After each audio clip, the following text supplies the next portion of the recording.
boy in red travels a mysterious land beyond our understanding.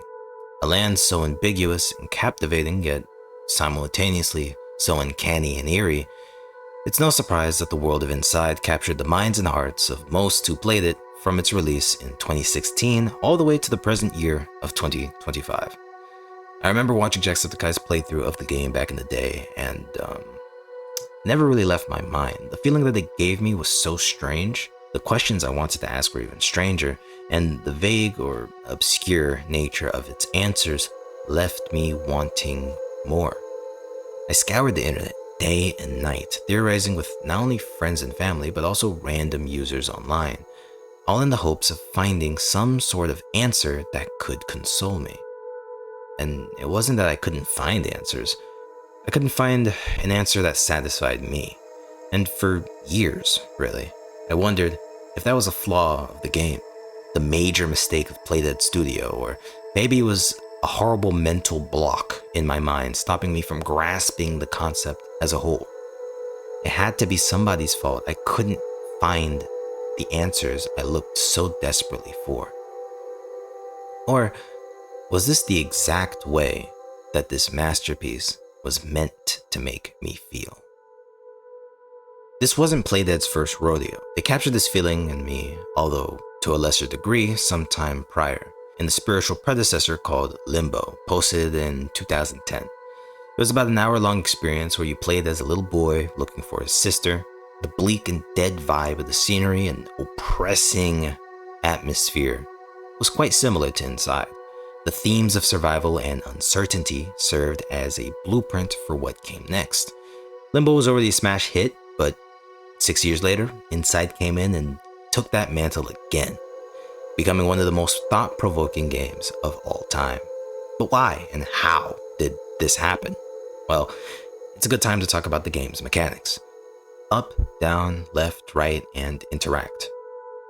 Those are all the controls that you have at your disposal when traversing this world.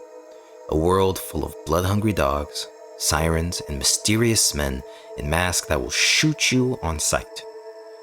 This basic control pattern is used in increasingly versatile and clever ways. It challenges you to think outside of the box because it hides its complexities behind the puzzles and environments. In Inside, the puzzles don't feel detached from the environments. The two complement each other in a way that seems natural. The mistake that most games do when they try to do this gameplay loop is that they mistake wasting time as complexity. Poppy Playtime, for example. In the first 2 chapters of the game, the puzzles seem to make sense. They also add to the lore and show off that kids were here at one point.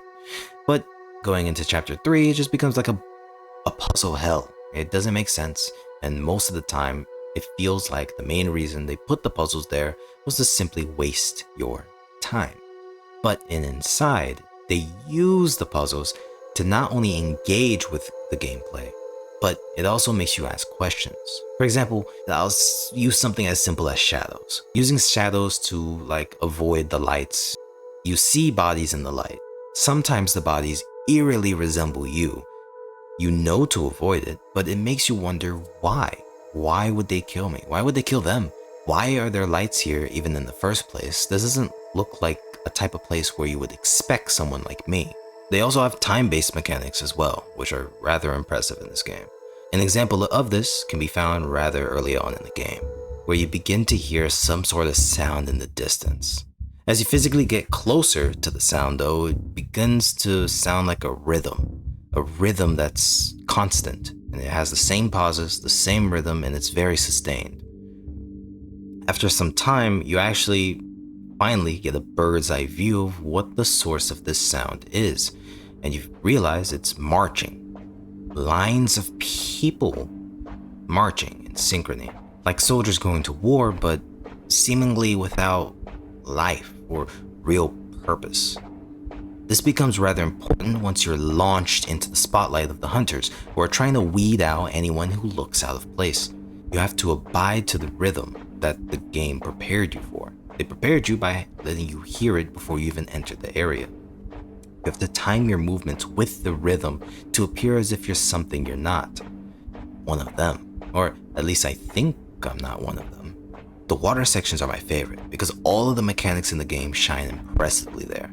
Water is used to help avoid danger or form a new path that otherwise wouldn't be possible. But then again, you're kind of just giving up some dangers for others, right? The game leverages momentum, gravity, and timing in almost every puzzle and environment. It's like singing a beautiful melody where it never really ends. Even death serves as a learning tool and a trial and error kind of approach to the gameplay. The atmosphere changes with every layer of the environment. The bass that builds in our ears, the ripples in the deep waters, and the sound of the boy's footsteps against the ferocity of the dogs closing in for the kill.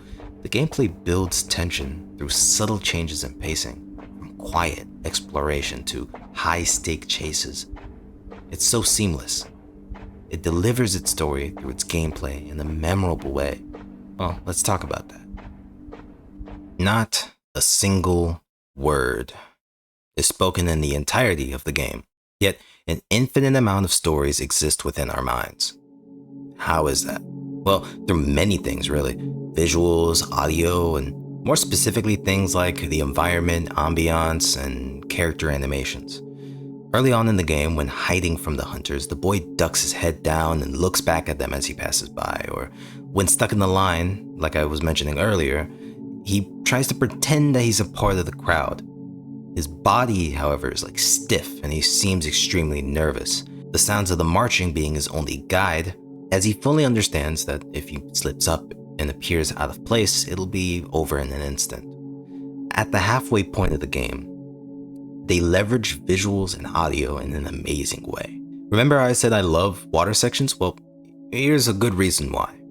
While exploring the world, the boy swims quite a bit, and a few things are always constant. He can't hold his breath for that long. Stay under for more than maybe like 10 seconds, you're going to begin to hear him choke. The other thing is he's rather slow in the water, but most things don't follow him there. As a matter of fact, even the fish in the water are absolutely terrified of him. This game establishes that no matter where you are, he's out of place. He's out of place no matter where he is. He sticks out like a sore thumb. And nothing sends a message quicker than adding a new threat. In the water, the boy is eventually confronted by what I like to call sirens, right? I don't know what their real name is, I call them sirens. They look like little pale girls, about the same size as him, but with very long black, like jet black hair. And they are in the water, they hang out in the water. They swim with elegance and speed, which is the complete opposite to how the boy swims. At a major point in the game, I think this is like the halfway mark, one of these sirens finally catch up to him and they begin to drag him down to the depths of the water. I sat there in complete disbelief as it unfolded. The siren continues to pull the boy down, and if you decide to move, as in like I literally mean like spamming the movement buttons, the boy begins to fight back, like punching and pulling, trying to pull away.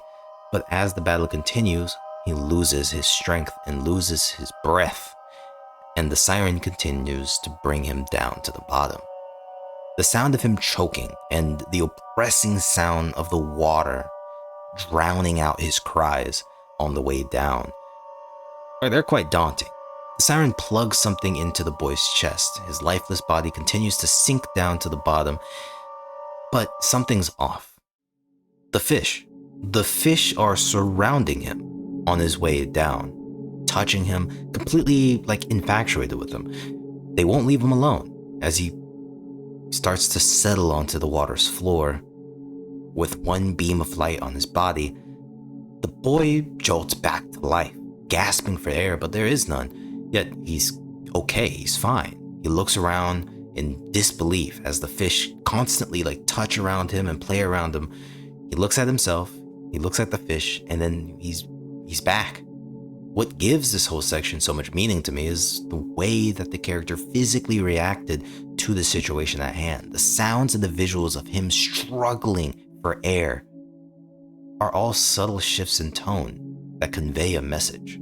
On a bigger scale, the world's dystopian atmosphere speaks volumes. The militarized zones, like for example in The Line, the mind-controlled workers that we come across, the abandoned sunken laboratories that are down in the depths of the water, organic, almost alien-like areas, especially towards the end. It uses all of these hand in hand with like ambient noises, unsettling sound effects. And much like how I mentioned in my Dying Light video, they use silence to heighten the tension. When there's no sound, it causes tension as well. But even with all of these elements, the game avoids spelling things out. They leave us to piece together the story ourselves. This makes us naturally have multiple interpretations. Even in the scene I was just describing with the siren pulling down the boy, a friend of mine, a very close friend of mine, believes that this was the defining moment that changed everything. That whatever purpose the boy had before was taken away from him and a new purpose was forced upon him. Others like me think that he knew what he was doing from the beginning, and that the question lies just a bit further. This all leads to the biggest element of the game, the story of the boy in the red shirt. Boy in the red shirt, silent and nameless.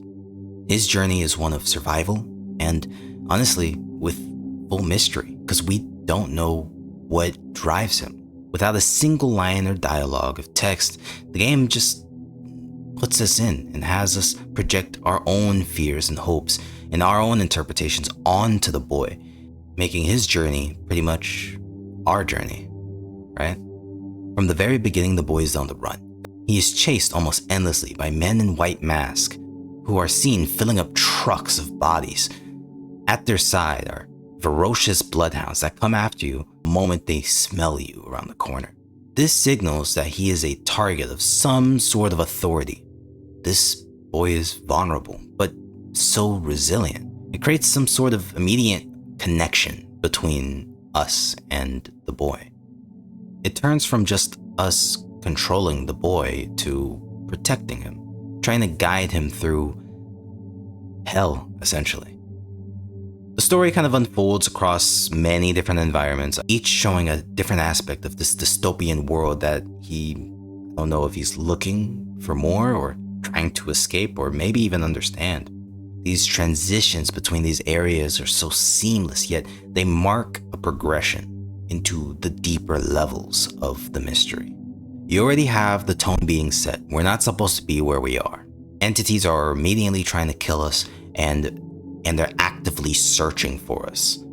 The forests and farmlands in the beginning are both like completely isolated, and of course there's some bits of danger and some bits of life here and there, but it's as if the world itself is also an antagonist in its own way. As we venture in further, we find many different places. For example, the factory filled with workers that are literally able to be mind controlled. Rows of people in perfect synchrony, but they don't seem to have a goal in mind. They just seem to be dead. Like there's no real purpose for what they're doing. They're just doing it. These sort of ideas kind of force me to question whether I'm different, or even the guards are different, or even the dogs are different. Are the workers are looking at these people that are marching, or any of the bodies that are being thrown into these trucks, people that seem free, actually free? The scientists later on, are they also under some sort of control, or are they actually free? Am I free? The later stages of the game really shift into some dark territory. It looks like whatever authority is up above are not only in control, but they clearly are exploiting this control in some sort of way. We witness this horror, and it escalates this situation way higher than what we initially expected when we were first coming in through the woods. With that being said, I don't really know how else to kind of go about this, because the story is almost 100% based off of your interpretation. So I guess I could go off of some popular interpretations that are on the internet and kind of go off of that. Other than that, for you to really understand the story, you'd have to go in and go at it yourself. But here are some interpretations. Maybe you can chew on this while you think about it. Some people interpret this as a fight for freedom. this whole game, that the boy represents a resistance fighting against some sort of controlling, oppressive system. His journey from the forest to the labs is all a fight for autonomy and liberation. The boy's every action, from dodging the guards to manipulating his environment, symbolizing some sort of struggle to reclaim agency in a world designed to strip it away. And, kind of relating this to real life, it's been a fight that humanity has been fighting for a very long time. We're living in a world now where, for example, parts of the internet are getting locked away, The one bastion of freedom, America, is starting to mimic the outside world in little ways every day. But don't want to get down that road. Another perspective suggests that the boy is not free at all. His actions may be dictated by unseen forces, making him a pawn in a much larger system.